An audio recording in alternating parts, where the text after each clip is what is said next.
Honorable Prime Minister. Honorable Prime Minister. Honorable Prime Minister.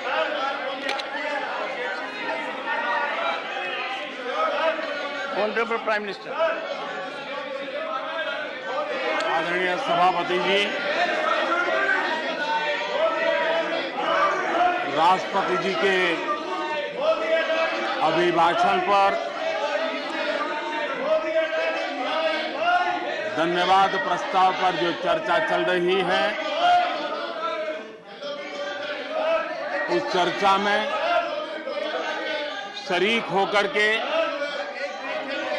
मैं आदरणीय राष्ट्रपति जी का आदरपूर्वक धन्यवाद करता हूं। आदरणीय राष्ट्रपति जी का अभिनंदन करता हूं।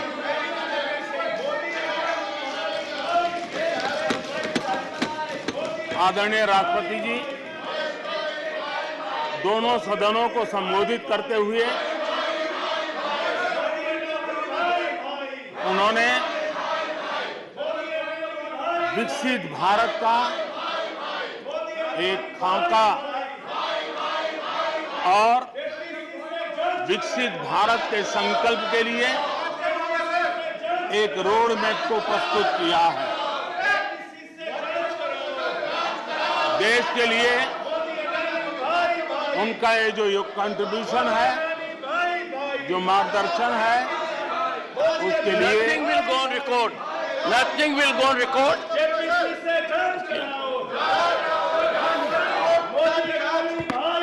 Honorable members, honorable members, honorable members, take your seat. Honorable members, honorable members, honorable members, take your seat. I call upon honorable members to observe decorum and take your seats. Honorable members,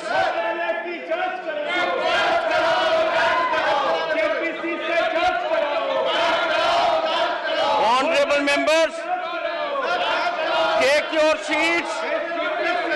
I will be called upon to name you. I will be called upon to name you. Take your seats. Take your seats. Honorable Prime Minister.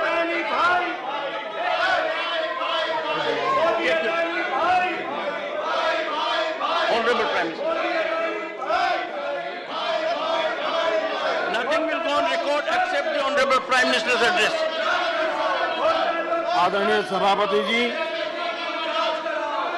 मैं उन सभी सदस्यों का भी आभार व्यक्त करता हूं जिन्होंने इस चर्चा में भाग लिया, अपनी कल्पना के अनुसार चर्चा को विस्तार देने का प्रयास भी किया और इसलिए मैं सदन में हिस्सा लेने और चर्चा में हिस्सा लेने वाले सभी आदरणीय सदस्यों का धन्यवाद करता हूं।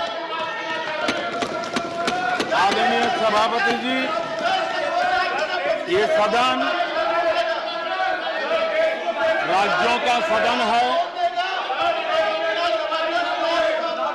बीते दशकों में अनेक बुद्धिजीवियों ने इस सदन से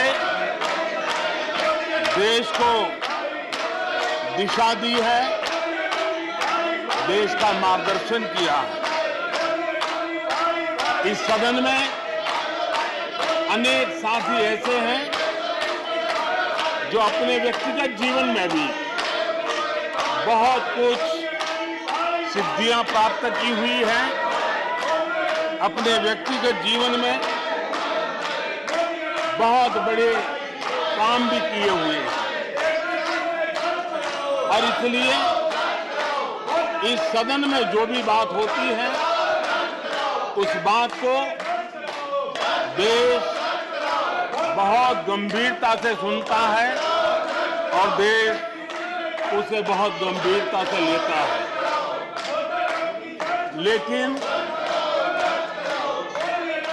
आदरणीय सभापति जी,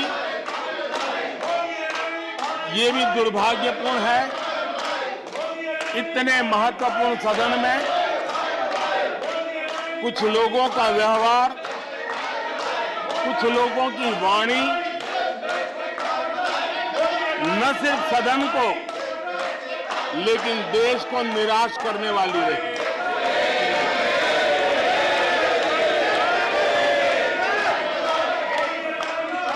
इस प्रकार की वृत्ति प्रवृत्ति के माननीय सदस्यों को मैं यही कहूंगा, कीचड़ उसके पास था, कीचड़ उसके पास था, मेरे पास गुलाल। कीचड़ उसके पास था, मेरे पास गुलाल। जो भी जिसके पास था उसने दिया उछाल।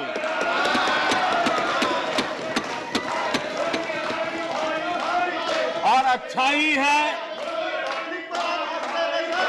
जितना कीचड़ उछालोगे कमल उतना ही ज्यादा खिलेगा।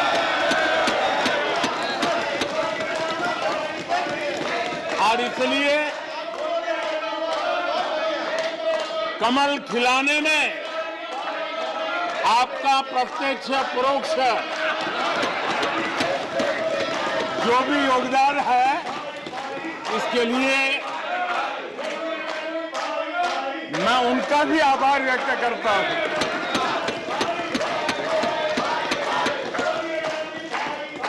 आदरणीय सभापति जी, कल विपक्ष के हमारे वरिष्ठ साथी आदरणीय खड़गे जी ने कहा कि हमने 60 साल में मजबूत बुनियाद बना रहे थे, ऐसा कल आपने कहा। और उनकी शिकायत थी कि बुनियाद तो हमने बनाई और क्रेडिट मोदी ले रहा है। लेकिन आदरणीय सभापति जी, 2014 में आकर के जब मैंने बारीकी से चीजों को बड़ी गहराई से देखने का प्रयास किया, फर्स्ट हैंड इंफॉर्मेशन लेने का प्रयास किया, तो मुझे नजर आया कि 60 साल कांग्रेस के परिवार ने, हो सकता है उनका इरादा मजबूत नींव बनाने का हो, मैं उस पर कोई टिप्पणी करना नहीं चाहता, लेकिन 2014 के बाद आकर के मैंने देखा कि उन्होंने गड्ढे ही गड्ढे कर दिए थे। उनका इरादा नींव का होगा, लेकिन उन्होंने गड्ढे ही गड्ढे कर दिए थे। और आदरणीय सभापति जी, जब वो गड्ढे खोद रहे थे, 6-6 दशक बर्बाद कर दिए थे, उस समय दुनिया के छोटे छोटे देश भी सफलता के शिखरों को छू रहे थे, आगे बढ़ रहे थे।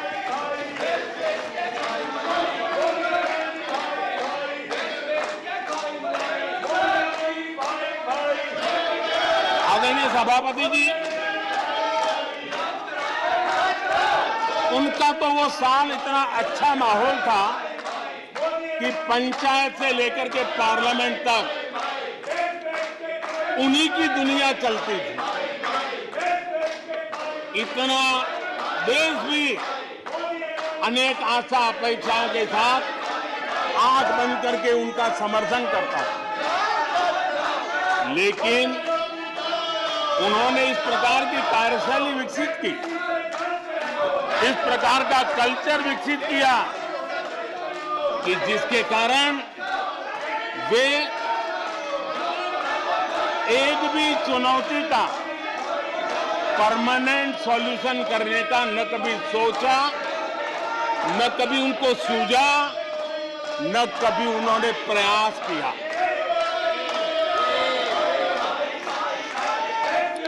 वे बहुत हो हल्ला हो जाता था तो चीजों को छू लेते थे,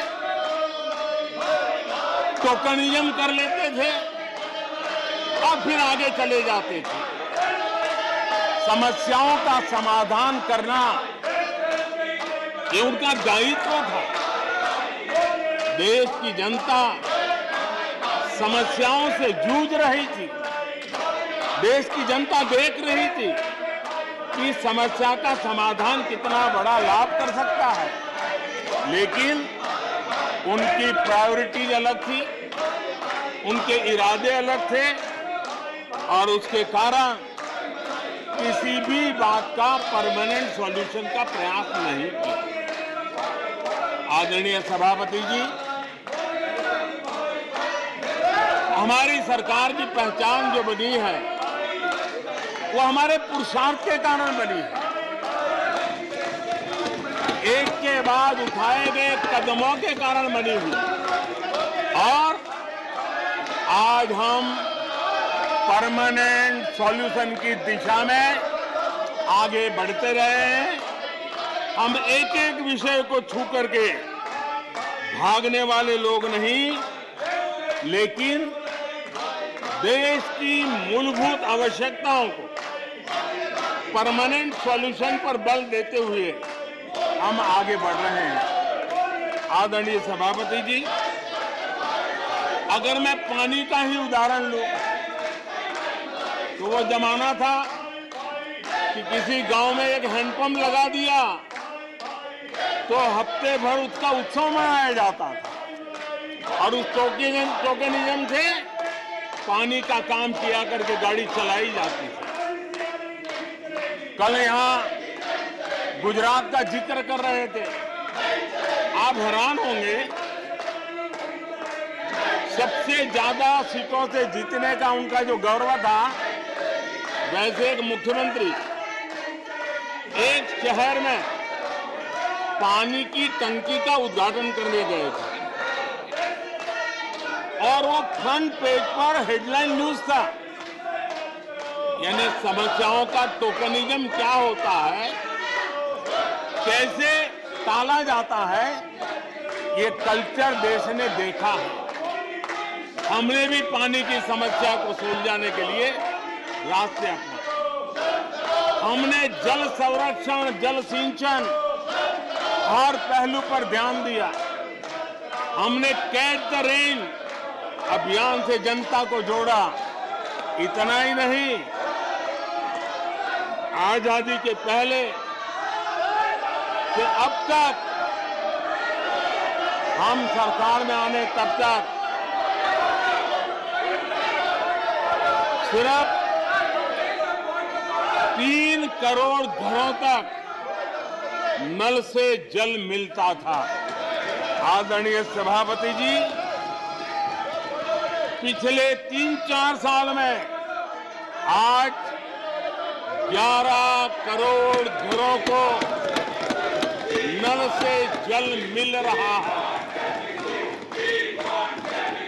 भारत पानी की समस्या जो हर परिवार की समस्या होती है, जीवन में उसके बिना चल नहीं सकता और भविष्य के संभावनाओं को भी देखते हुए हमने उसके समाधान के रास्ते चुने। आदरणीय सभापति जी, मैं एक और विषय पर भी जाना चाहता हूं।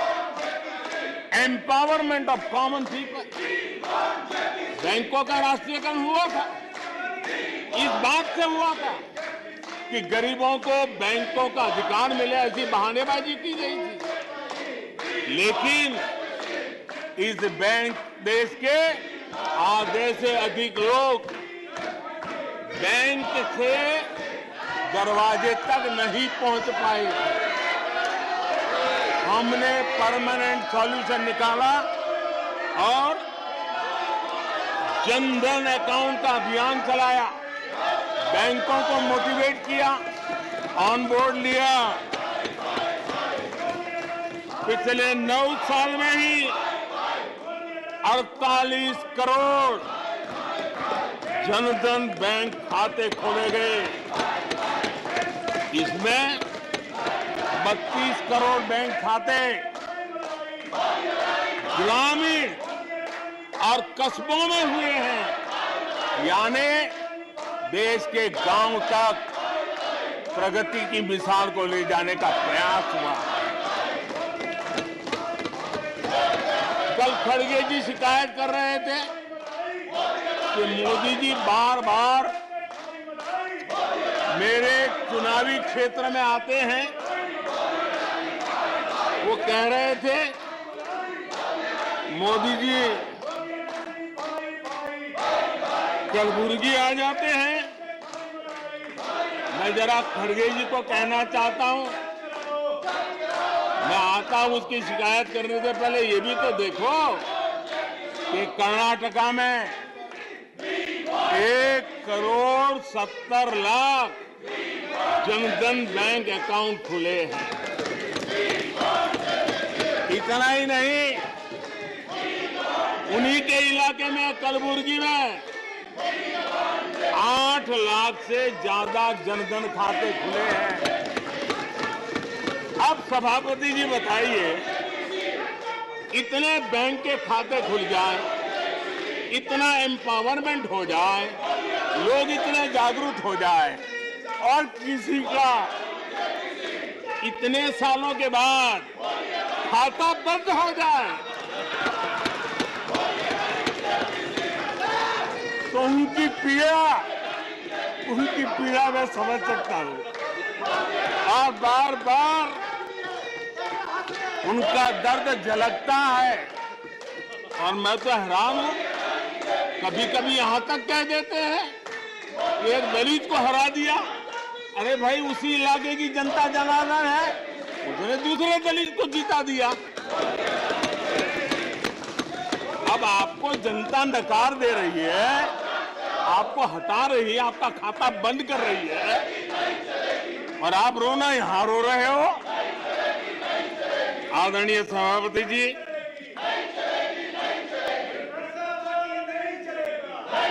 जनधन, आधार, मोबाइल, ये जो त्रिशक्ति है और उसने सीधा डायरेक्ट बेनिफिट ट्रांसफर, उस योजना के तहत पिछले कुछ वर्षों में 27 लाख करोड़ रुपया इस देश के नागरिकों के बैंक खातों में ट्रांसफर किया, हितधारकों के खातों में ट्रांसफर किया है। और मुझे खुशी है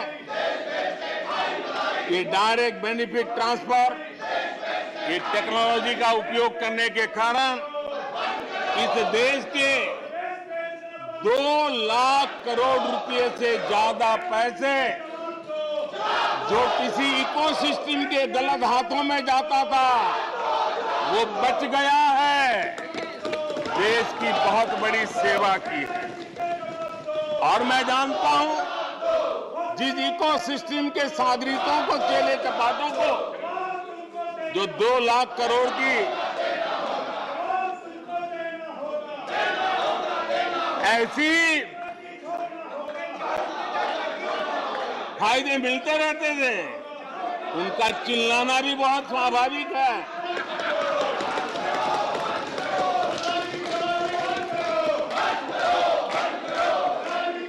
आदरणीय सभापति जी, हमारे देश में पहले परियोजनाएं अटकाना, लटकाना, भटकाना, ये उनकी कार्य संस्कृति का हिस्सा बन गया था। यही उनका कार्य करने का तरीका बन गया था। ईमानदार टैक्स पेयर की गाढ़ी कमाई, उसका नुकसान होता था। हमने टेक्नोलॉजी का प्लेटफॉर्म तैयार किया, पीएम गति शक्ति मास्टर प्लान लेकर के आए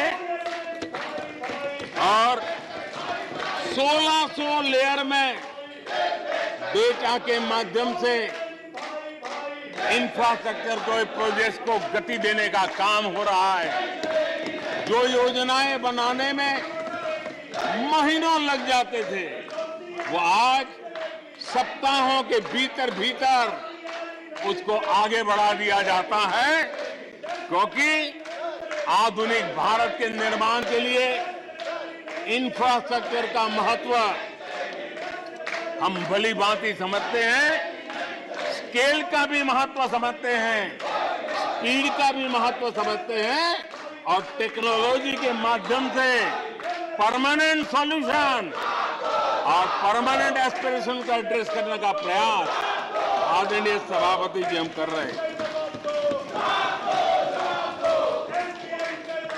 आदरणीय सभापति जी, कोई भी जब सरकार में आता है तो देश के लिए कुछ करने के वादे करके आता है, जनता का कुछ भला करने के वादे करके आता है, लेकिन सिर्फ भावनाएं व्यक्त करने से बात बनती नहीं है। आप कह दें कि हम ऐसा चाहते हैं, हम ऐसा चाहते हैं, जैसे कभी कहा जाता था गरीबी हटाओ, 4-4 दशक हो गए हैं, हुआ कुछ नहीं। इसलिए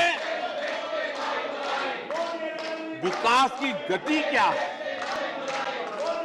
विकास की नीयत क्या है, विकास की दिशा क्या है, विकास का प्रयास क्या है, परिणाम क्या है, ये बहुत मायने रखता है। सिर्फ आप कहते रहे कि हम भी कुछ करते थे, इतने से बात बनती नहीं है। आदरणीय सभापति जी, जबकि हम जनता को उनकी प्राथमिकताओं के आधार पर उनकी आवश्यकताओं और जब जनता की इतनी बड़ी आवश्यकताओं के लिए मेहनत करते हैं तो हम पर दबाव भी बढ़ता है, हमें मेहनत भी ज्यादा करनी पड़ती है, हमें परिश्रम भी ज्यादा करना पड़ता है। लेकिन हमने, जैसे महात्मा गांधी जी कहते थे, श्रेय और प्रेय, हमने श्रेय का रास्ता चुना है, प्रिय लग जाए आराम कर लें, वो रास्ता हमने नहीं चुना है। मेहनत करनी पड़ेगी तो करेंगे, दिन रात खपाना पड़ेगा तो खपाएंगे, लेकिन जनता जनार्दन के एस्पिरेशन को चोट नहीं पहुंचने देंगे और उसके एस्पिरेशन सिद्धियों में परिवर्तित हो जाए और देश विकास की यात्रा को पार करे, इसके लिए हम काम करते रहेंगे। इन सपनों को लेकर के चलने वाले हम लोग हैं और हमने वो करके दिखाया। आदरणीय सभापति जी, अब आप देखिए, देश आजाद हुआ तब से 2014 तक 14 करोड़ एलपीजी कनेक्शन थे और लोगों की मांग भी थी। लोग सांसदों के पास जाते थे कि हमें एलपीजी कनेक्शन मिल जाए,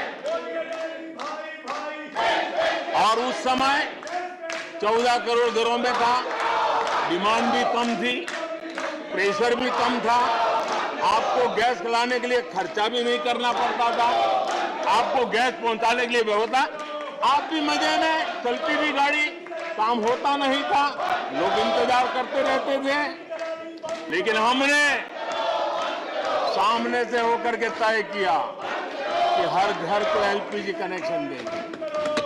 हमें मालूम था कि हम कर रहे हैं, हमें मेहनत करनी पड़ेगी, हमें मालूम था हमें धन खर्च करना पड़ेगा, हमें मालूम था हमें दुनिया भर से गैस लाना पड़ेगा। ये सब दबाव की संभावना जानने के बावजूद भी हमारी प्राथमिकता मेरे देश का नागरिक था, हमारी प्राथमिकता हमारे देश के सामान्य लोग थे, और इसलिए हमने 32 करोड़ से ज्यादा परिवारों के पास गैस कनेक्शन पहुंचाए। नया इंफ्रास्ट्रक्चर खड़ा करना पड़ा, धन खर्चना पड़ा। आदरणीय सभापति जी, इस एक उदाहरण से आप समझ सकते हैं कि हमें कितनी मेहनत करनी पड़ी होगी, लेकिन हमने आनंद के साथ, संतोष के साथ, गर्व के साथ इस मेहनत को किया और मुझे खुशी है कि सामान्य मानवी को उसका संतोष मिला। इससे बड़ा एक सरकार के लिए संतोष क्या हो सकता है। आदरणीय सभापति जी, आजादी के अनेक दशकों के बाद भी इस देश में 18,000 से ज्यादा गांव ऐसे थे जहां बिजली नहीं पहुंची थी, और ये गांव अधिकतर हमारे आदिवासी बस्ती के गांव थे, हमारे पहाड़ों पर जिंदगी गुजारने वालों के लोगों के गांव थे, जनजातीय से गांव थे, नॉर्थ ईस्ट के गांव थे। लेकिन ये उनके चुनाव के हिसाब किताब में बैठता नहीं था, इसलिए इनकी प्रायोरिटी नहीं था। हम जानते थे ये कठिन काम इन्होंने छोड़ दिए हैं। हमने कहा हम तो मक्खन पे लकीर करने वाले नहीं, पत्थर पे लकीर करने वाले लोग हैं। हम इस चुनौती को भी उठाएंगे, हम इस चुनौती को भी उठाएंगे। और हमने हर गांव में बिजली पहुंचाने का संकल्प उठाया। समय सीमा में 18,000 गांवों में बिजली पहुंचाई, और उस चुनौतीपूर्ण काम करने के पीछे गांवों में एक नई जिंदगी की अनुभूति हुई, उनका विकास तो हुआ, लेकिन सबसे बड़ी बात हुई देश की व्यवस्था पर उनका विश्वास बढ़ा। और विश्वास बहुत बड़ी ताकत होती है। जब देश के नागरिकों का विश्वास बनता है, तब वो लाखों करोड़ों गुना एक सामर्थ्य में परिवर्तित हो जाता है। वो विश्वास हमने जीता है और हमने मेहनत की, हमें मेहनत पड़ी, लेकिन मुझे खुशी है उन दूर दराज के गांवों को आजादी के इतने सालों के बाद नई आशा की किरण दिखाई दी, संतोष का भाव प्रकट हुआ, और वो आशीर्वाद आज हमें मिल रहे हैं। आदरणीय सभापति जी, पहले की सरकारों में कुछ घंटे बिजली आती थी, कहने को तो लगता था बिजली आ गई, गांव के बीच में खंभा डाल दिया तो हर साल उसकी संवत्सरी मनाते थे, फलानी तारीख को खंभा डाला गया था, बिजली तो आती नहीं थी। आज बिजली पहुंची इतना ही नहीं, औसत हमारे देश में 22 घंटे बिजली देने के प्रयास में हम सफल हुए।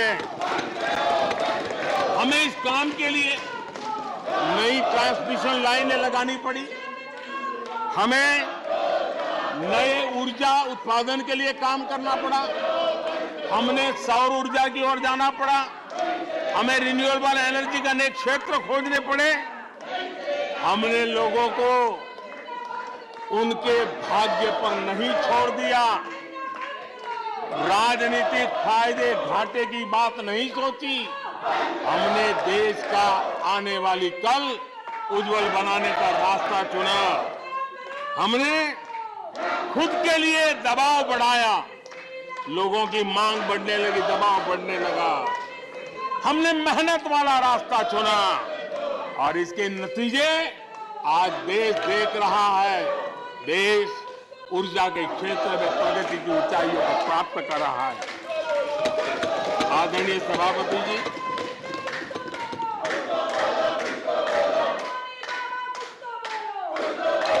हमने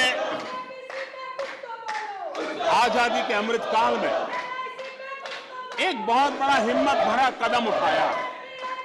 मैं जानता हूं यह आसान नहीं है, हमें बहुत मेहनत करनी पड़ेगी, और वो रास्ता हमने चुना है सैचुरेशन का। हर योजना के जो लाभार्थी हैं 100% लाभ कैसे पहुंचे, 100% लाभार्थियों को लाभ पहुंचे, बिना रोक टोक के लाभ पहुंचे, और मैं कहता हूं, अगर सच्चा पंथ निरपेक्षता है तो यही है, सच्चा सेक्युलरिज्म है तो यही है। और सरकार उस राह पर बड़ी ईमानदारी के साथ चल पड़ी है। अमृत काल में हमने सैचुरेशन का संकल्प लिया है। 100% लाभार्थियों तक पहुंचने का भाजपा एनडीए सरकार का ये संकल्प है। आदरणीय सभापति जी, ये 100% वाली बात, ये सैचुरेशन वाली बात, देश की अनेक समस्याओं का समाधान तो है ही। उस नागरिक की समस्याओं का समाधान इतना ही नहीं है, देश की समस्याओं का समाधान है। एक ऐसी नई कार्य संस्कृति को लेकर के हम आ रहे हैं जो देश में मेरा तेरा अपना पराया उन सारे भेदों को मिटाने वाला रास्ता है। सैचुरेशन वाला हम लेकर के आए। सैचुरेशन तक पहुंचने का मतलब होता है भेदभाव की सारी गुंजाइशें खत्म करना। जब डिस्क्रिमिनेशन रहता है तब करप्शन को भी संभावना मिलती है। कोई कहेगा मुझे जल्दी दो, तो कहता है इतना दोगे तो दूंगा, लेकिन 100% जाना है तो उसको विश्वास होता है, भले इस महीने मुझे नहीं पहुंचा, 3 महीने के बाद पहुंचेगा, लेकिन पहुंचेगा, विश्वास बढ़ता है। ये तुष्टीकरण की आशंकाओं को समाप्त कर देता है। फलानी जाति को मिलेगा, फलाने परिवार को मिलेगा, फलाने गांव को मिलेगा, फलानी बिरादरी को मिलेगा, फलाने पंथ संप्रदाय वालों को मिलेगा, ये सारी तुष्टीकरण की आशंकाओं को खत्म कर देता है। स्वार्थ के आधार पर लाभ पहुंचाने की प्रवृत्ति को पूरी तरह खत्म कर देता है और समाज के आखिरी व्यक्ति को, जो आखिरी पंक्ति में खड़ा हुआ व्यक्ति है, और महात्मा गांधी जिसकी हमेशा वकालत करते थे, उसके अधिकारों की रक्षा इसके अंदर समाहित होती है और हम उसको सुनिश्चित करते हैं। और सबका साथ सबका विकास, ये मतलब यही है कि 100% उनके हकों को पहुंचाना। जब सरकार की मशीनरी का लक्ष्य हर पात्र व्यक्ति तक पहुंचने का हो तो भेदभाव पक्षपात टिक ही नहीं सकता। इसलिए हमारा ये 100% सेवा अभियान, सोशल जस्टिस, सामाजिक न्याय, इसका बहुत बड़ा सशक्त माध्यम है। यही सामाजिक न्याय की असली गारंटी है। यही सच्ची पंथ निरपेक्षता है, यही सच्चा सेक्युलरिज्म है। हम देश को विकास का ये मॉडल दे रहे हैं जिसमें हितधारक सबको उनके हक मिले। देश हमारे साथ है। कांग्रेस को बार बार देश नकार रहा है, लेकिन कांग्रेस और उसके साथी अपनी साजिशों से बाज नहीं आते हैं और जनता ये देख भी रही है और उनको हर मौके पर सजा भी देती रही। आदरणीय सभापति जी, हमारे देश की आजादी में 1857 से लेकर के स्वतंत्र संग्राम का कोई भी दशक उठा लीजिए, हिंदुस्तान का कोई भी भूभाग उठा लीजिए, मेरे देश की आजादी की लड़ाई में मेरे देश के आदिवासियों का योगदान स्वर्णिम पृष्ठ से भरा पड़ा हुआ है। गर्व होता है देश को कि मेरे आदिवासी भाइयों ने आजादी के महात्म्य को समझा था, लेकिन दशकों तक मेरे आदिवासी भाई विकास से वंचित रहे और विश्वास का सेतु तो कभी बन ही नहीं पाया। आशंकाओं से भरी हुई व्यवस्था बनी और उन नौजवानों के मन में बार बार सरकारों के लिए सवाल उठते चले गए, लेकिन उन्होंने सही नीयत से काम किया होता, नेक नीयत से काम किया होता, आदिवासियों के कल्याण के प्रति समर्पण भाव से काम किया होता, तो आज 21वीं सदी के तीसरे दशक में मुझे इतनी मेहनत नहीं करनी पड़ती। लेकिन उन्होंने नहीं किया। अटल बिहारी वाजपेयी की सरकार थी, पहली बार इस देश में आदिवासियों के विकास के लिए अलग मंत्रालय बना, पहली बार आदिवासियों की कल्याण के लिए, भलाई के लिए, विकास के लिए अलग बजट की व्यवस्था हुई। आदरणीय सभापति जी, हमने 110 जिलों को आकांक्षी जिलों के रूप में आइडेंटिफाई किया। जो विकास में पीछे रह गए, सामाजिक न्याय जैसे महत्व का है, एवं भौगोलिक रूप से भी जो पीछे रह गए हैं उनको न्याय दिलाना उतना ही आवश्यक होता है। और इसलिए हमने 110 आकांक्षी जिले और 110 में आधे से अधिक वो इलाके हैं जहां बहुल जनसंख्या जनजातीय है, मेरे आदिवासी भाई बहन रहते हैं। 3 करोड़ से ज्यादा आदिवासी भाइयों को इसका सीधा लाभ मिला है, उनके जीवन में बदलाव आया है। इन क्षेत्रों में शिक्षा, स्वास्थ्य, इंफ्रास्ट्रक्चर, इसमें अभूतपूर्व सुधार हुआ है, क्योंकि हमने 110 जिलों पर विशेष फोकस किया है, उनका रेगुलर मॉनिटरिंग कर रहे हैं। यहां पर हमारे कुछ माननीय सदस्यों ने ट्राइबल सब प्लान की बात का जिक्र किया था। मैं ऐसे साथियों का अनुरोध करता हूं कि जरा समय निकाल करके किसी पढ़े लिखे व्यक्ति की मदद लेकर के बैठिए, जो बजट को अध्ययन कर सकता है, थोड़ा समझा सकता है, और आप देखेंगे तो पता चलेगा कि बजट में शेड्यूल्ड ट्राइब कंपोनेंट फंड्स, इसके तहत 2014 के पहले की तुलना में 5 गुना अधिक वृद्धि हुई है।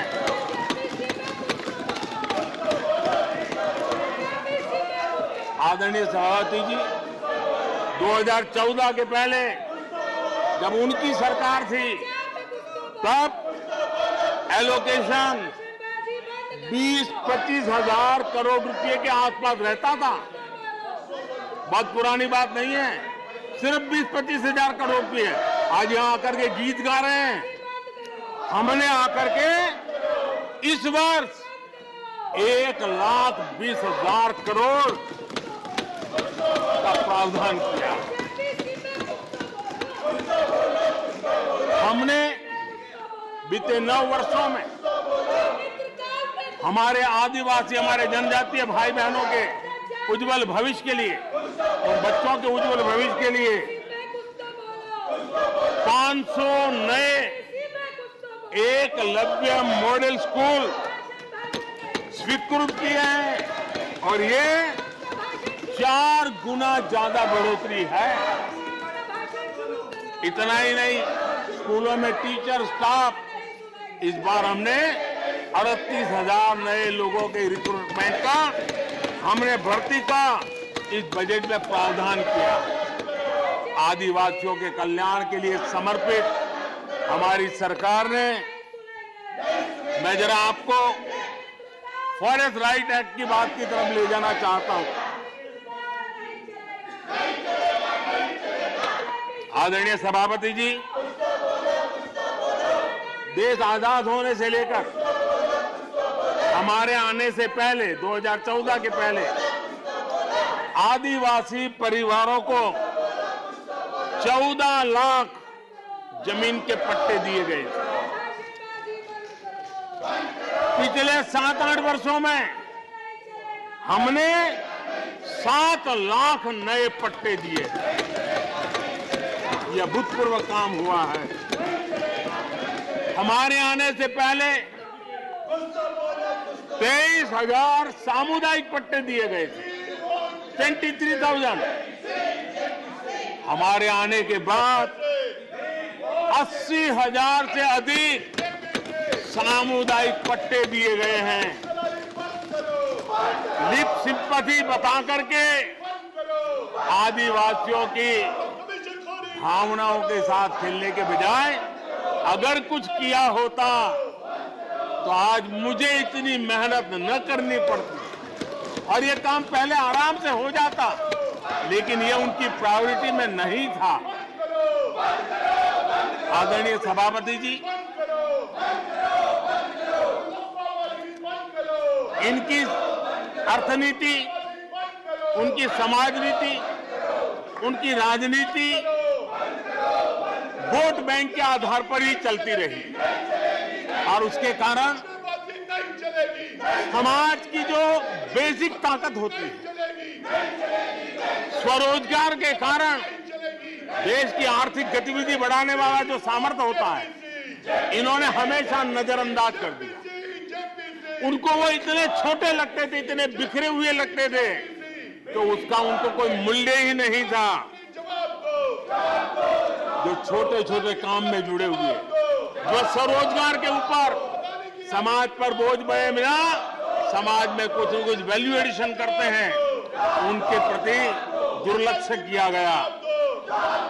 छोटे काम में जुटे इन करोड़ों लोगों को भुला दिया गया। मुझे गर्व है कि मेरी सरकार ने रेहड़ी वाले, ठेले वाले, फुटपाथ पर व्यापार करने वाले लोगों की सुन ले, ब्याज के चक्कर में जिनके जीवन तबाह हो जाते थे, दिन भर का पसीना ब्याज खोरों के घर जाकर के चुकाना पड़ता था, उन गरीबों की चिंता हमने की, उन रेहड़ी ठेले पटरी वालों की चिंता हमने की।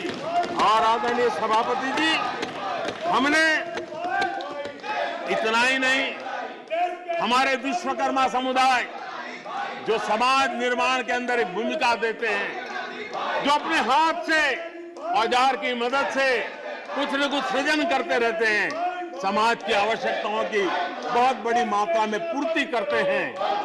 चाहे हमारा बंजारा समुदाय हो, चाहे हमारे गुमंत जाति के लोग हैं, हमने उनकी चिंता करने का काम किया है। पीएम स्वनिधि योजना हो, पीएम विश्वकर्मा योजना हो, जिसके द्वारा हमने समाज के इन लोगों की मजबूती के लिए काम किया है, उनके सामर्थ्य को बढ़ाने के लिए काम किया। आदरणीय सभापति जी, आप तो स्वयं किसान पुत्र हैं। इस देश के किसानों के साथ क्या बीती है, ऊपर के कुछ एक वर्ग को संभाल लेना और उन्हीं से अपनी राजनीति चलाए रखना, यही सिलसिला चला। इस देश की कृषि की सच्ची ताकत छोटे किसानों में है।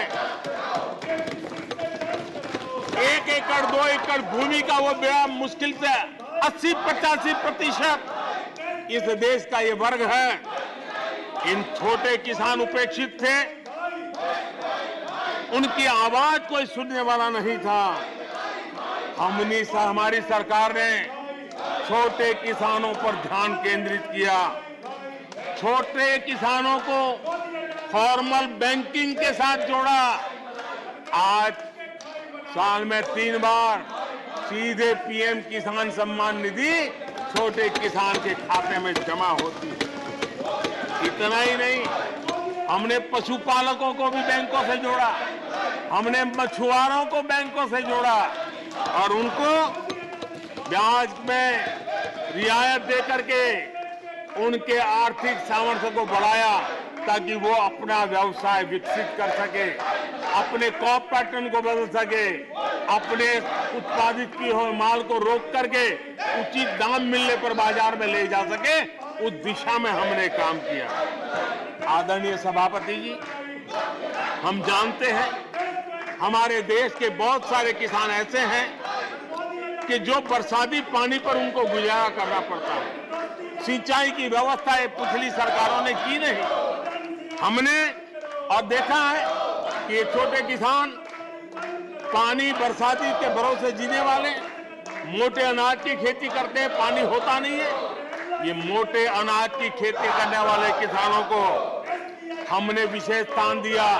हमने यूएन को लिखा कि मिलेट ईयर मनाइए, दुनिया में भारत के मोटे अनाज की एक ब्रांडिंग बने, मार्केटिंग बने, और उसके सुविचारित रूप से अब उस मोटे अनाज को श्री अन्न के रूप में, जैसे श्रीफल का महात्मा है, वैसे ही श्री अन्न का महात्मा बने और छोटे किसान जो पैदावार करते हैं उनको उचित दाम मिले, ग्लोबल मार्केट मिले, देश में क्रॉप पैटर्न में परिवर्तन आए। और इतना ही नहीं, ये मिलेट सुपर फूड है, पोषण के लिए बहुत बड़ी ताकत है। हमारे देश के नई पीढ़ी को पोषण की समस्या के समाधान में भी ये काम आए, जो मेरे छोटे किसान को भी मजबूत करेगा। हमने फर्टिलाइजर में भी अनेक नए विकल्प डेवलप किए हैं, उसका भी लाभ मिल रहा है। आदरणीय सभापति जी,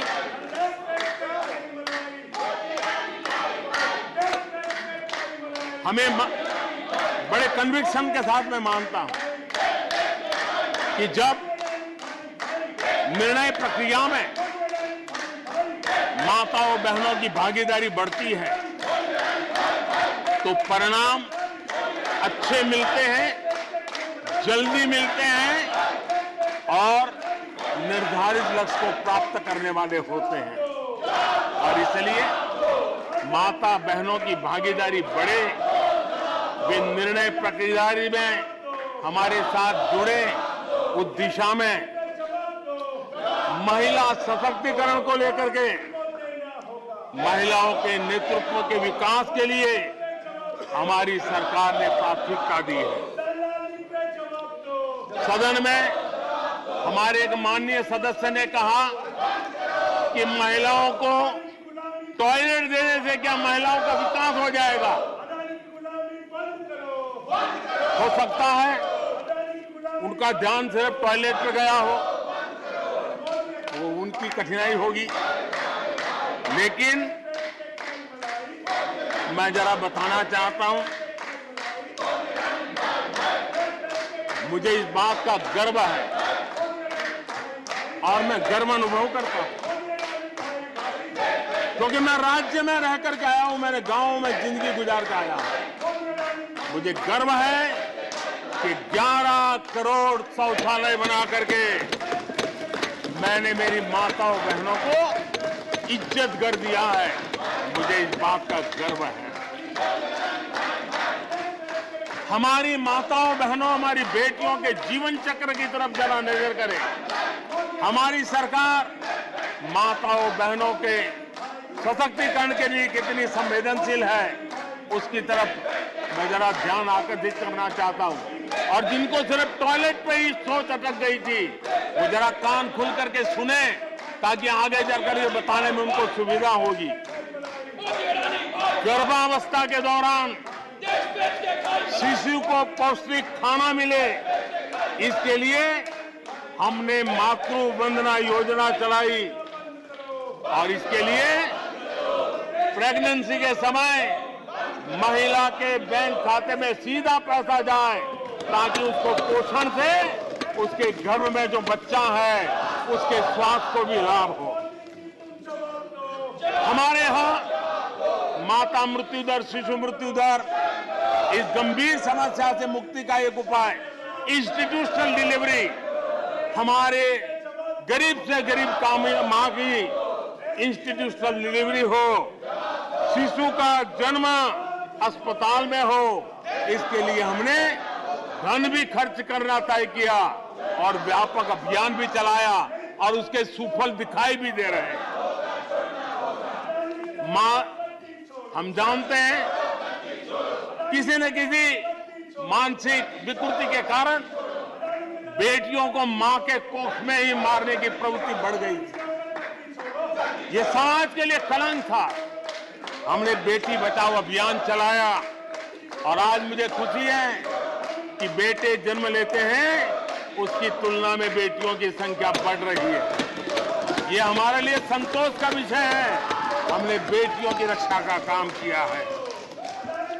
बेटी जब बड़ी होकर स्कूल जाए और शौचालय के अभाव में 5वीं 6वीं कक्षा में आते आते स्कूल छोड़ दें, हमने उस चिंता को भी किया और स्कूलों में बच्चियों के लिए अलग टॉयलेट बनाए ताकि मेरी बच्चियों को स्कूल छोड़ना न पड़े। ये हमने चिंता की। बेटी की शिक्षा जारी रहे और इसलिए हमने सुकन्या समृद्धि योजना, जिसमें अधिक ब्याज दे करके बेटियों को सुरक्षित शिक्षा की व्यवस्था का प्रबंध किया ताकि परिवार भी उनको प्रोत्साहन दे। बेटी बड़ी होकर अपना काम करने के लिए बिना गारंटी मुद्रा योजना से लोन ले सके, अपने पैरों पे खड़ी हो सके। और मुझे खुशी है कि मुद्रा योजना के लाभार्थियों में 70% हमारी माताएं बेटियां हैं। हमने ये काम किया है। मां बनने के बाद भी नौकरी जारी रख सके, इसके लिए मातृत्व अवकाश में हमने वृद्धि की है। वो डेवलप कंट्रियों से भी कभी कभी ज्यादा है। ये काम हमने किया है। बेटियों के लिए हमने सैनिक स्कूल खोल दिए हैं। आदरणीय सभापति जी, आप तो स्वयं सैनिक स्कूल के विद्यार्थी रहे हैं। बेटियों को वहां एंट्री नहीं थी, वो काम भी हमने कर दिया। आज सैनिक स्कूलों में मेरी बेटियां पढ़ रही हैं। इतना ही नहीं, हमारी बेटियां अबला नहीं सबला है। वो सेना में जाना चाहती है, अफसर बनना चाहती है। हमने हमारी बेटियों को सेना के दरवाजे भी खोल दिए हैं और आज गर्व होता है सियाचिन में मेरे देश की कोई बेटी मां भारती की रक्षा करने के लिए तैनात होती है। बेटी को गांव में कमाई के अवसर मिले और इसके लिए हमने विमेन सेल्फ हेल्प ग्रुप, उसको एक नई ताकत दी, वैल्यू एडिशन किया और बैंकों से मिलने वाली उनकी रकम में बहुत बड़ा इजाफा किया। और इसलिए वो भी हमने उनकी प्रगति के लिए हमारी माताओं, बेटियों को, बहनों को लकड़ी के धुएं से जिंदगी में मुसीबतें झेलनी न पड़े, इसलिए हमने उज्ज्वला योजना से गैस का कनेक्शन दिया। हमारी माताओं, बहनों को, बेटियों को पीने का पानी के लिए जूझना न पड़े, 2-2, 4-4 किलोमीटर तक जाना न पड़े। हमने नल से घर तक पानी पहुंचाने का अभियान चलाया ताकि मेरी माताओं, बेटों को, बेटियों को, बहनों को, बेटियों को अंधेरे में गुजारा न करना पड़े। इसलिए हमने सौभाग्य योजना से ऐसे गरीब परिवारों तक बिजली पहुंचाई। बेटी, मां, बहन कितनी ही गंभीर बीमारी हो लेकिन कभी बताती नहीं है। उसको चिंता रहती है कि कहीं बच्चों पे कर्ज हो जाएगा, परिवार पर बोझ हो जाएगा। वो पीड़ा सहती है लेकिन अपने बच्चों को अपनी बीमारी के विषय में नहीं बताती है।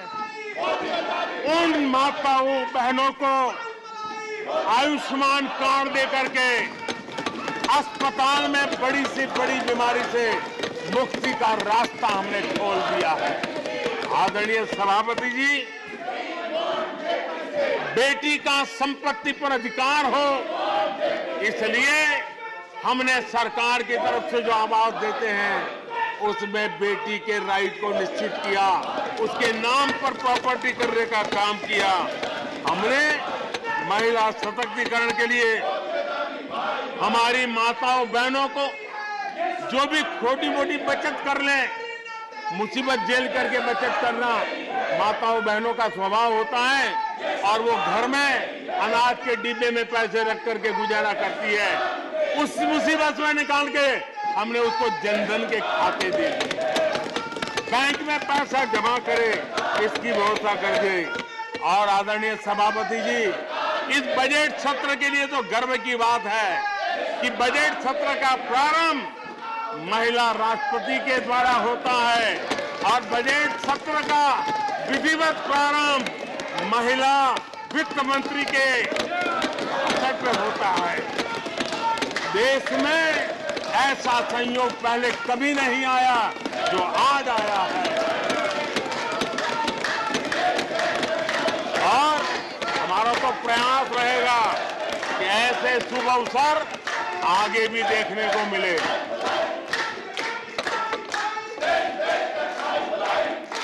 आदरणीय सभापति जी, जब देश को आधुनिक होना है, नए संकल्पों को पार करना है, तो हम साइंस और टेक्नोलॉजी के सामर्थ्य को नकार नहीं सकते।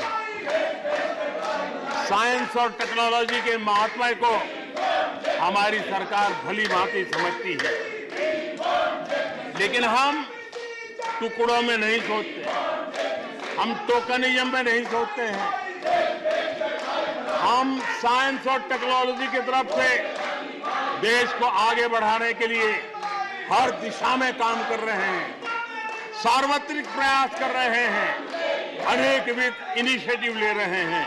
और इसलिए बचपन में साइंटिफिक टेम्परामेंट डेवलप करने के लिए अटल टिंकरिंग लैब, ये वैज्ञानिक सोच के निर्माण के लिए स्कूल के लेवल पर बच्चों को हमने अवसर दिया। उससे थोड़ा आगे निकले, बच्चा कुछ करना शुरू कर ले, तो हमने अटल इंक्यूबेशन सेंटर खड़े किए, ताकि कुछ अगर अच्छी प्रगति की है तो उसको वो वायुमंडल मिले, ताकि वो टेक्नोलॉजी में कन्वर्ट करने के लिए वो खोज, वो इनोवेशन काम आ जाए। इसके लिए हमने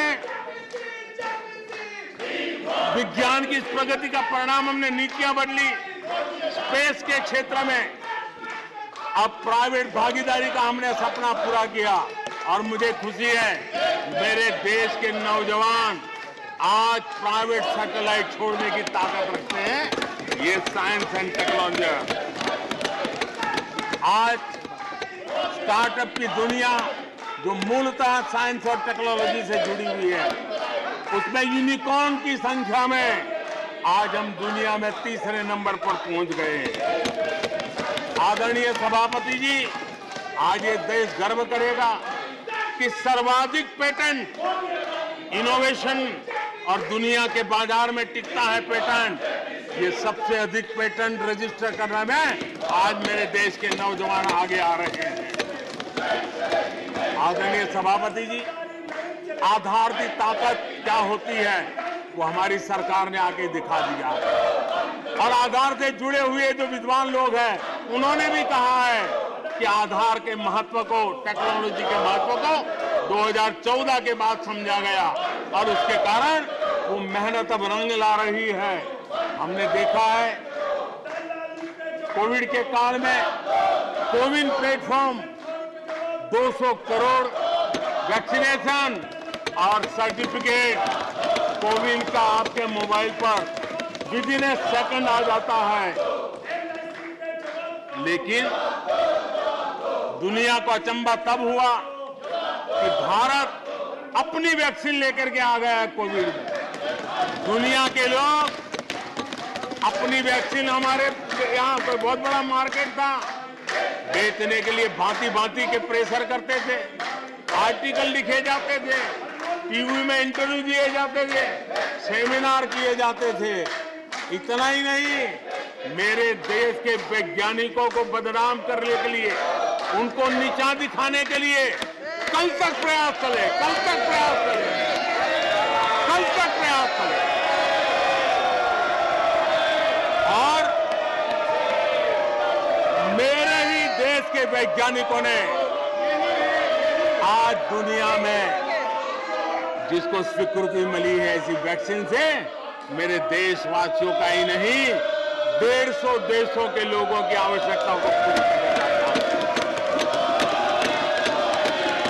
ये विज्ञान के विरोधी लोग, ये टेक्नोलॉजी के विरोधी हैं।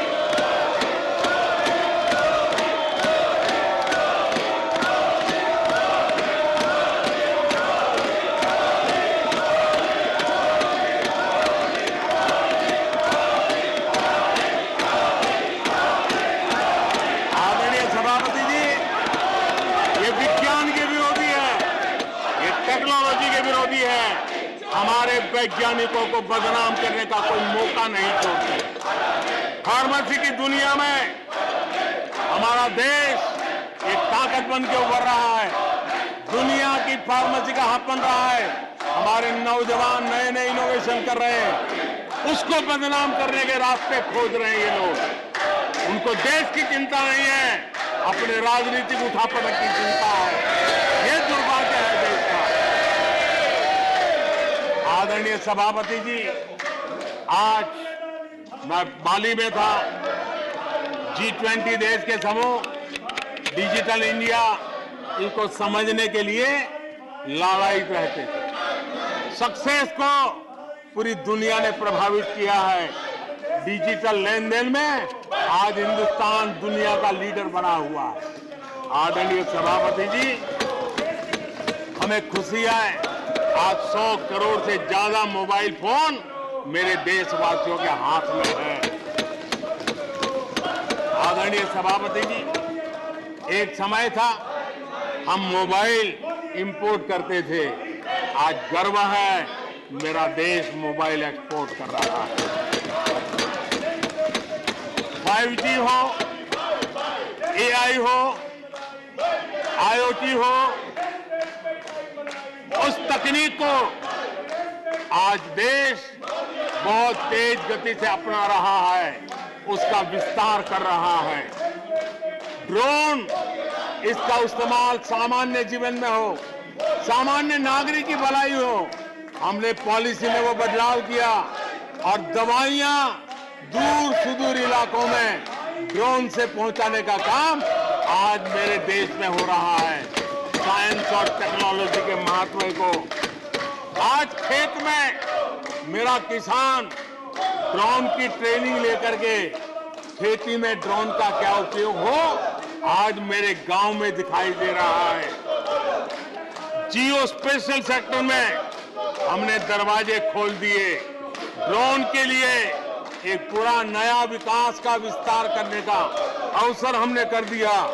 आज देश में यूएन जैसे लोग चर्चा करते हैं कि दुनिया में लोगों के पास अपने पास जमीन के घर के मालिकाना हक नहीं है।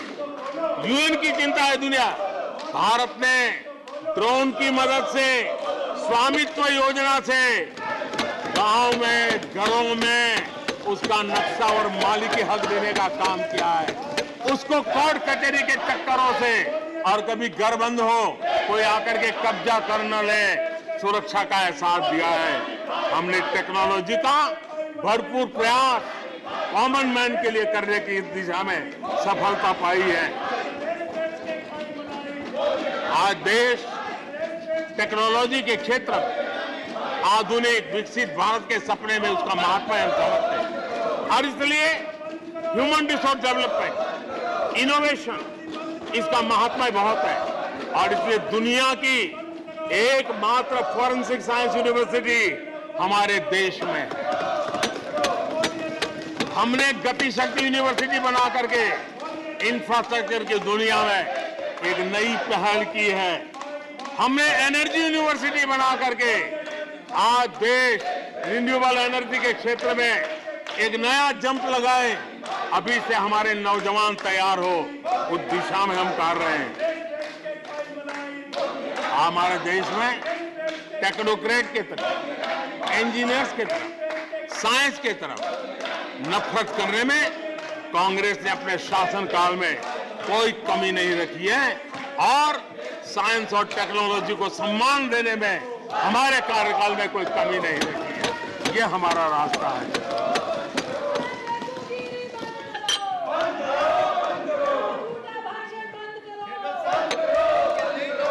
आदरणीय सभापति जी, यहाँ रोजगार की भी चर्चा हुई। मैं हैरान हूं कि जो अपने आप को सबसे लंबे समय तक सार्वजनिक जीवन का दावा करते हैं, इनको ये मालूम नहीं है कि नौकरी और रोजगार में फर्क होता है। जिनको नौकरी और रोजगार का फर्क समझ नहीं है, वो हमें उपदेश दे रहे हैं। आदरणीय सभापति जी, नए नए नैरेटिव गढ़ने के लिए आधी अधूरी चीजों को पकड़ करके झूठ फैलाने के प्रयास हो रहे हैं। बीते 9 वर्ष में अर्थव्यवस्थाओं का जो विस्तार हुआ है, नए सेक्टर्स में रोजगार की नई संभावनाएं बनी। आज ग्रीन इकोनॉमी में देश जिस प्रकार से आगे बढ़ रहा है, उसने ग्रीन जॉब की बहुत बड़ी संभावनाएं धरती पर उतार करके दिखाई है और अधिक संभावनाएं बनी हुई है। डिजिटल इंडिया के विस्तार से डिजिटल इकोनॉमी, उसका भी एक नया क्षेत्र। आज सर्विस सेक्टर में डिजिटल इंडिया एक नई बुलंदी पर है। 5 लाख कॉमन सर्विस सेंटर, गांव के अंदर एक कॉमन सर्विस सेंटर में 2-2, 5-5 लोग रोजी रोटी कमाते हैं। और दूर सुदूर जंगलों के छोटे छोटे गांव में भी कॉमन सर्विस सेंटर में आज हमारे देश की आवश्यक सेवाएं गांव के लोगों को एक बटन पर उपलब्ध हो, ये व्यवस्था हुई है। डिजिटल इकोनॉमी ने अनेक नए रोजगार की संभावनाएं पैदा की। आदरणीय सभापति जी, 90,000 रजिस्टर्ड स्टार्टअप, इसने भी रोजगार के नए द्वार खोले हैं। अप्रैल से नवंबर 2022 के दौरान ईपीएफओ पेरोल में 1 करोड़ से अधिक लोग जोड़े गए हैं। 1 करोड़ से अधिक लोग। आदरणीय सभापति जी, आत्मनिर्भर भारत रोजगार योजना, इसके जरिए 60 लाख से अधिक नए कर्मचारियों का लाभ हुआ है। आत्मनिर्भर भारत अभियान के तहत हमने अपने उद्यमियों के लिए स्पेस, डिफेंस, ड्रोन, माइनिंग, कोल, अनेक क्षेत्रों को खोला है, जिसके कारण रोजगार की संभावना में नई गति आई है। और देखिए, हमारे नौजवानों ने इन सारे कदमों का आगे आकर के अवसर लिया, उठाया है, उसका फायदा। आदरणीय सभापति जी, रक्षा के क्षेत्र में यह देश आत्मनिर्भर बने, ये देश के लिए बहुत आवश्यक है। मुझे खुशी है कि रक्षा के क्षेत्र आत्मनिर्भरता का मिशन लेके हम चले। आज 350 से ज्यादा निजी कंपनियां रक्षा के क्षेत्र में आई है और करीब 1 लाख करोड़ रुपए का एक्सपोर्ट रक्षा के क्षेत्र में मेरा देश कर रहा है। और अभूतपूर्व रोजगार इस क्षेत्र में भी पैदा हुए हैं। आदरणीय सभापति जी, रिटेल से लेकर के टूरिज्म तक हर सेक्टर का विस्तार हुआ है। खादी और ग्रामोद्योग, महात्मा गांधी के साथ जो व्यवस्था जुड़ी हुई है, खादी ग्रामोद्योग को भी डुबो दिया था। आजादी के बाद सर्वाधिक खादी ग्रामोद्योग के रिकॉर्ड तोड़ने का काम हमारे कालखंड में हुआ है। आदरणीय सभापति जी, इंफ्रास्ट्रक्चर में हो रहा रिकॉर्ड निवेश, चाहे रेल का काम होता हो, रोड का काम होता हो, पोर्ट का काम होता हो, एयरपोर्ट का काम होता हो, प्रधानमंत्री ग्राम सड़क योजनाएं बनती हो, ये सारे इंफ्रास्ट्रक्चर के काम, उसके लिए जो मटेरियल लगता है, उस इंडस्ट्री में रोजगार की संभावनाएं बढ़ी है। हर जगह निर्माण कार्य के अंदर मजदूर से लेकर मैकेनिक तक हर प्रकार के रोजगार की संभावनाएं, इंजीनियर से लेकर के श्रमिक तक हर किसी के लिए रोजगार के नए अवसर बने हैं। और उसी के कारण यूथ विरोधी नीति लेकर के चले हुए लोगों को आज यूथ नकार रहा है। और यूथ के भलाई के लिए हम जिन नीतियों को लेकर के चल रहे हैं, इसको आज देश स्वीकार कर रहा है। आदरणीय सभापति जी, यहां भी ये भी कहा गया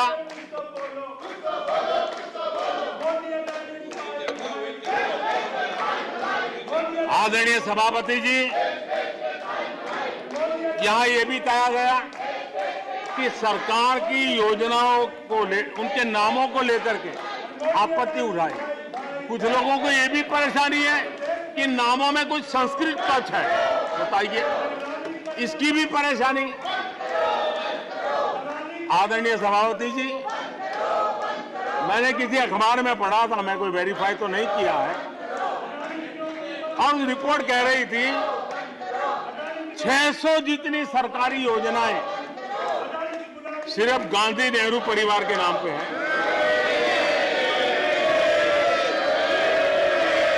आदरणीय सभापति जी, किसी कार्यक्रम में अगर नेहरू जी के नाम का उल्लेख नहीं हुआ तो कुछ लोगों के बाल खड़े हो जाते हैं, उनका लहू एकदम गर्म हो जाता है कि नेहरू जी का नाम क्यों नहीं दिया। आदरणीय सभापति जी, मैं बहुत आश्चर्य होता है कि चलो भाई, हमसे कभी छूट जाता होगा नेहरू जी का नाम, और छूट जाता होता होगा, हम ठीक भी कर लेंगे क्योंकि वो देश के पहले प्रधानमंत्री थे। लेकिन मुझे ये समझ नहीं आता है कि उनकी पीढ़ी का कोई व्यक्ति नेहरू सरनेम रखने से डरता क्यों है। क्या शर्मिंदगी है नेहरू सरनेम रखने से? क्या शर्मिंदगी है? इतना बड़ा महान व्यक्तित्व अगर आपको मंजूर नहीं है, परिवार को मंजूर नहीं है, और हमारा हिसाब मांगते रहते हो। आदरणीय सभापति जी,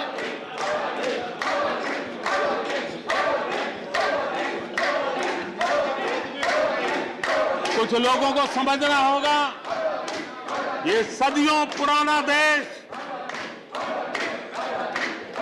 सामान्य मानवी के पसीने और पुरुषार्थ से बना हुआ देश, जन जन की पीढ़ियों की परंपरा से बना हुआ देश है। ये देश किसी परिवार की जागीर नहीं है। हमने मेजर ध्यानचंद जी का नाम पर खेल रत्न का पुरस्कार कर दिया। अंडमान में नेताजी सुभाष के नाम पर, स्वराज के नाम पर हमने द्वीपों का नामकरण किया। हमें गर्व हो रहा है। नेताजी सुभाष बोस के योगदान के लिए देश गर्व करता है, हम गर्व करते हैं।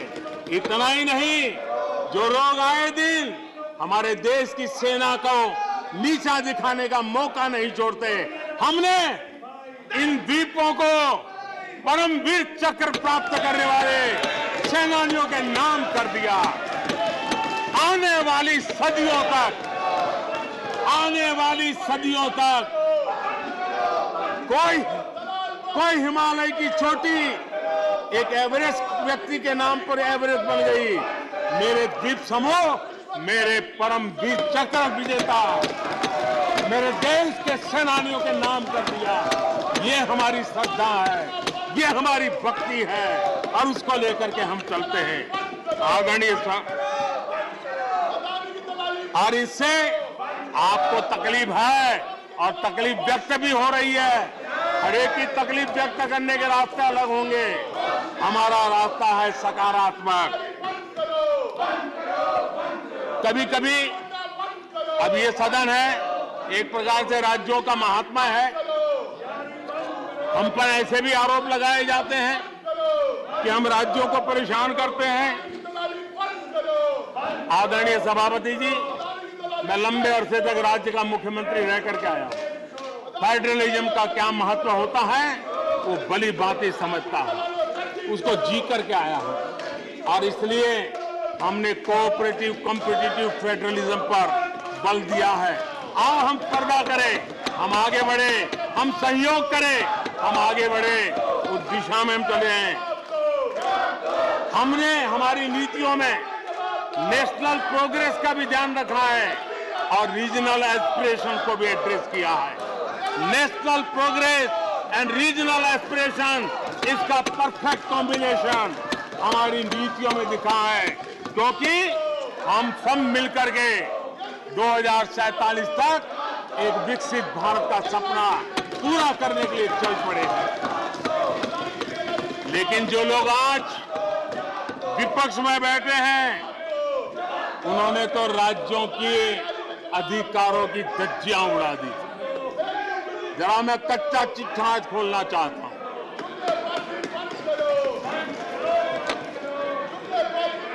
जरा इतिहास उठा करके देख लीजिए, वो कौन पार्टी थी, वो लोग कौन सत्ता में बैठे थे जिन्होंने आर्टिकल 356 का सबसे ज्यादा दुरुपयोग किया।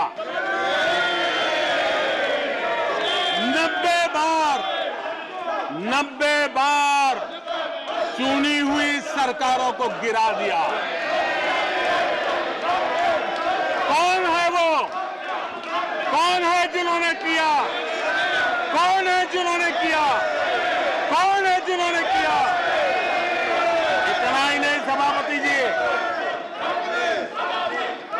एक प्रधानमंत्री ने आर्टिकल 356 का 50 बार उपयोग किया, आधी सेंचुरी कर दी। वो नाम है श्रीमती इंदिरा गांधी का।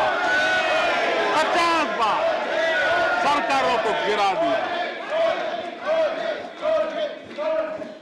केरल में आज जो लोग इनके साथ खड़े हैं, जरा याद कर लीजिए, थोड़ा बार माइक लगा दीजिए। केरल में वामपंथी सरकार चुनी गई, जिसे पंडित नेहरू पसंद नहीं करते थे। कुछ ही कालखंड के अंदर चुनी हुई पहली सरकार को गढ़ते थे। आज आप वहां खड़े हैं, आपके साथ क्या हुआ था जरा याद कीजिए। आदरणीय सभापति जी, जरा डीएमके के मित्रों को भी बताता हूं, तमिलनाडु में एमजीआर और करुणानिधि जैसे दिग्गजों की सरकारें, उन सरकारों को भी इन्हीं कांग्रेस वालों ने बर्खास्त कर दिया। एमजीआर की आत्मा देखती होगी आप कहां खड़े हो। यहां पर पीछे बैठे हैं इस सदन के वरिष्ठ सदस्य और जिनको मैं हमेशा एक आदरणीय नेता मानता हूं, श्रीमान शरद पवार जी। 1980 में शरद पवार जी का आयु 35-40 साल की थी। एक नौजवान मुख्यमंत्री महाराष्ट्र की सेवा करने के लिए निकला था, उनकी सरकार को भी गिरा दिया गया और आज वो वहां है। आज वो वहां है। हर क्षेत्रीय नेता को उन्होंने परेशान किया और एनटीआर के साथ क्या किया। यहां कुछ लोग आज कपड़े बदले होंगे, नाम बदला होगा, ज्योतिषियों की सूचना के अनुसार नाम बदला होगा, लेकिन कभी वो भी उनके साथ थे। उस एनटीआर की सरकार को, और वो तबीयत के लिए अमेरिका गए थे, अपने हेल्थ के लिए गए थे। आपने एनटीआर की सरकार को गिराने का प्रयास किया। ये कांग्रेस की राजनीति का स्तर था। आदरणीय सभापति जी, अखबार निकाल के देख लीजिए, हर अखबार लिखता था कि राजभवनों को कांग्रेस के दफ्तर बना दिए गए हैं, कांग्रेस के हेडक्वार्टर बना दिए गए। 2005 में झारखंड में एनडीए के पास ज्यादा सीटें थी, लेकिन गवर्नर ने यूपीओ को शपथ के लिए बुला लिया था। 1982 में हरियाणा में भाजपा और देवीलाल के पास प्री पोल उनका एग्रीमेंट था, उसके बावजूद भी गवर्नर ने कांग्रेस की सरकार के लिए निमंत्रण कर दिया था। ये कांग्रेस के पाप, और आज देश को गुमराह करने की बातें कर रहे हैं। आदरणीय सभापति जी, मैं एक बात को जानना चाहता हूं, मैं एक गंभीर विषय की ओर अब ध्यान देना भी चाहता हूं। महत्वपूर्ण विषयों को मैंने स्पर्श किया है और आज देश में आर्थिक नीतियों की जिनको समझ नहीं है, जो 24 घंटा राजनीति के सिवाय कुछ सोचते नहीं है, जो सत्ता के खेल खेलना यही जिनको सार्वजनिक जीवन का काम दिखता है, उन्होंने अर्थनीति को अनर्थ नीति में परिवर्तित कर दिया। मैं उनको चेतावनी देना चाहता हूं और मैं इस सदन की गंभीरता के साथ उनसे कहना चाहता हूं कि अपने रिस्पेक्टिव स्टेट को जाके समझाएं कि ये गलत रास्ते पर न चले जाएं। हम हमारे पड़ोस के देशों का हाल देख रहे हैं कि वहां पर क्या हाल हुआ है, अनाप शनाप कर्ज लेकर के किस प्रकार के देशों को डुबो दिए गए। आज हमारे देश में भी तत्कालीन लाभ के लिए अगर भुगतान करेगा तो आने वाली पीढ़ी करेगी। हम तो कर्ज करो जीपीओ वाला खेल आने वाला देखेगा। ये कुछ राज्यों ने अपनाया है, वो उनका तो तबाह कर देंगे, देश को भी बर्बाद कर देंगे। अब देश अब कर्ज के तले दबते जा रहे हैं। ये देश आज दुनिया में उनको कर्ज देने के लिए कोई तैयार नहीं है। ये मुसीबतों से गुजर रहे हैं। मैं राजनीतिक वैचारिक मतभेद हो सकते हैं, दलों के विषय में एक दूसरे के प्रति टीका टिप्पणी हो सकती है, लेकिन देश की आर्थिक सेहत के साथ खिलवाड़ मत कीजिए। आर्थिक सेहत के साथ खिलवाड़ मत कीजिए। आप ऐसा कोई पाप मत कीजिए जो आपके बच्चों के अधिकारों को छीन ले और आज अपना मौज कर लें और बच्चों के नसीब में बर्बादी छोड़ के चले जाए। ऐसा करके न जाए। आज आपको पॉलिटिकली सूट कर, मैंने तो देखा एक सरकार, एक मुख्यमंत्री ने बयान दिया कि भाई अब ठीक है, मैं तो निर्णय करता हूं, अभी मुसीबत मुझे कहां आएगी, 2030-32 के बाद आएगी, जो आएगा वो भुगतेगा। क्या कोई देश ऐसे चलता है क्या? लेकिन ये जो वृत्ति बन रही है वो बहुत चिंता का विषय है। आदरणीय सभापति जी, देश की आर्थिक सेहत के लिए राज्यों ने भी अपनी आर्थिक सेहत के संबंध में डिसिप्लिन का रास्ता चुनना पड़ेगा और तभी जाकर के वे राज्य भी इस विकास की यात्रा का लाभ ले पाएंगे और उनके राज्यों के नागरिकों का भला करने में हमें भी सुविधा हो जाएगी, ताकि हम उन तक लाभ पहुंचाना चाहते हैं।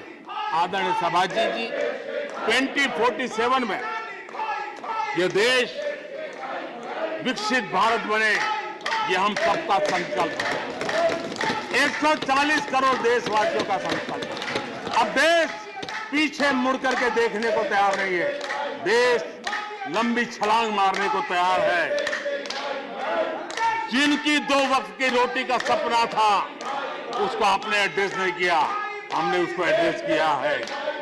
जिसको सामाजिक न्याय की अपेक्षा थी, जो आपने एड्रेस नहीं किया, हमने एड्रेस किया है। जिन अवसरों को तलाशता था, उन अवसरों को उपलब्ध कराने के लिए हमने अनेक कदम उठाए हैं और आजाद भारत का जो सपना है, उन सपने को पूरा करने के लिए हम संकल्पबद्ध होकर के चले। और आदरणीय सभापति जी, देश देख रहा है, देश देख रहा है, एक अकेला कितनों को भारी पड़ रहा है, एक अकेला कितनों को भारी पड़ रहा है। अरे नारे बोलने के लिए भी, नारे बोलने के लिए भी उनको बदल करना पड़ता है। जो भी ये बोलता है, घंटे भर से आवाज की जवाब दे रहा है। आदरणीय सभापति जी, एक कन्विक्शन के कारण चला हूं, देश के लिए जीता हूं, देश के लिए कुछ करने के लिए निकला हुआ हूं। और इसलिए ये राजनीतिक खेल खेलने वाले लोग, उनके अंदर वो हौसला नहीं है, वो ढूंढ रहे हैं, बचने का रास्ता खोज रहे हैं। आदरणीय सभापति जी, राष्ट्रपति जी के उम्दा भाषण को, राष्ट्रपति जी के मार्गदर्शक भाषण को, राष्ट्रपति जी के प्रेरक भाषण को इस सदन के अंदर अभिनंदन करते हुए, धन्यवाद करते हुए, आपका भी आभार व्यक्त करते हुए अपनी बात को समाप्त करता हूं।